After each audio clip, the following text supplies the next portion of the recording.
The Lagos lockdown is taking its toll on port operations, despite the federal government guidelines which express the states that seaports are to remain operational. Banks in Apapa are closed. Terminal staff can't get to work due to lack of public transportation, and sometimes trucks meant to convey goods are slowed down at various checkpoints. The effect this could have on the economy and the fight to curb the spread of COVID-19 is giving some of the terminal operators cause for concern. Not only the country won't receive critical drugs and medical equipment, which is highly required during these times, but even strategic factories will be affected. The port operators need the bank in Apapa to open. If all other banks' offices could not be allowed to open, because we need them. Customs service do need them because they need the opportunity for them to be able to pay custom duties.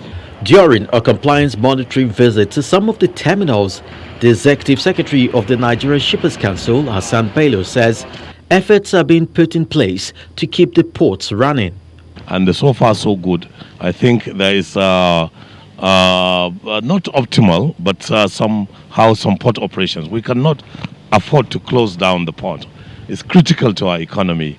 And so we as port economic regulators are going around to see that there is complete compliance with the federal government directives. While the leadership of the Maritime Workers Union acknowledges an improvement in port activities, it insists their members must be accorded the right incentives to keep working. There are a lot of incentives that are attached to what is on ground now, like a transport incentive, food incentive, food allowance, and so many things. I think the terminal operators, through the employers, they've all complied. And that is why you can see that the operation is inside the port is going on. As it stands, a review of the implementation process of the presidential lockdown is very critical to the survival of the economy, especially as it relates to port activities. In the coming days, hopefully, the provisions would be looked into in order to regularize the operations at the ports. From Apapa here in Lagos, Chris Elems, Channels Television News.